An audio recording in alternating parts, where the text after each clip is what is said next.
Let's now open another capture file. One of the easiest ways to check what's been happening in the network is to analyze the DNS protocol. WireShark allows you to filter the data by selecting something in the Packets Details pane, then choosing Apply as a Filter or Prepare as Filter. In our case, we choose the protocol name and the packet type. Data can be filtered in many different ways. Let's see how much information we can get from DNS. We can choose the protocol we're interested in and corresponding field. In our case, it's source. When you click on it with the right mouse button and choose Prepare as Filter option, you can create more complex filters. Now we can observe the DNS communication of the chosen client. After a short time, we'll be able to tell what programs have been running on the computer and what its users been doing.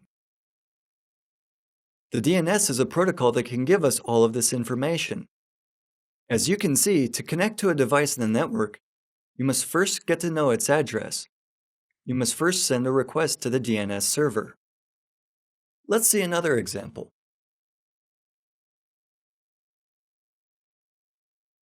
We've captured data concerning network users.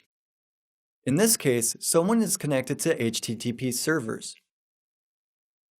To get a general overview of what happens in a capture file, let's start with the Statistics menu. We'll examine the HTTP statistics and the packet statistics. You can apply data filters to the statistics too. In our case, we will create the statistics based on all the packets. The capture file contains the following information. The client we've chosen sent 144 GET packets. This is 100% of the activities performed by the user. We see the responses below. Is there something in these responses that may be troubling? Not necessarily from the security perspective, but from the management perspective. Let's have a look at the HTTP server's responses. Right now, we don't know what servers they were or what happened to the data. We see 140 responses, out of which there were 80 OK responses and 57 redirection responses, where a server responded to a client that some data had been moved to another location. Interestingly, the not found message of the HTTP protocol indicates a client error. The client wanted to connect to something that doesn't exist. The server isn't responsible for the missing content. We can analyze the data using various statistics. For the same item, let's see the endpoint list for TCP. It turns out that servers redirected our requests not only to different addresses, but also to different ports, so we're not able to trace the data.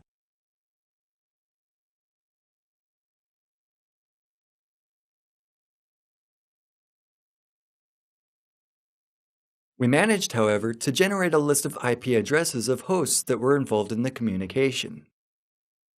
From the number of packets generated by the host, we can guess that the selected address is the client's computer. The list contains the IP addresses of all computers we were redirected to.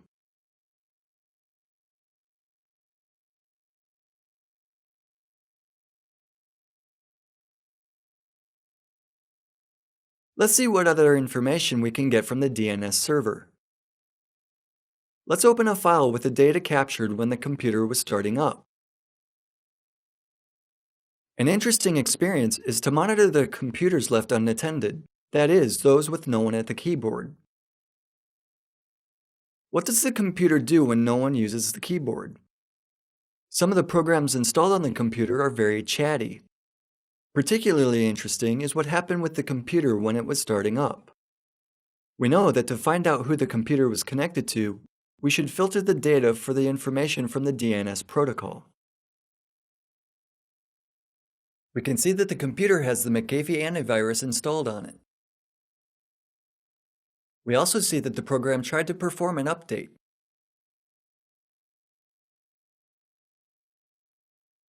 Next, there is a query sent to the virtumode.com server, which isn't a McAfee server. If we did some research about this server, We would learn that this is a website that virus is connected to get instructions concerning further actions. It was the site used to coordinate attacks. Normally, the detection of such a situation is not all that easy, but the capture file and the filter on the DNS server will show us all such information. If you learn that the computers you look after connect to the websites that you know nothing about, check them out, and everything will become clear.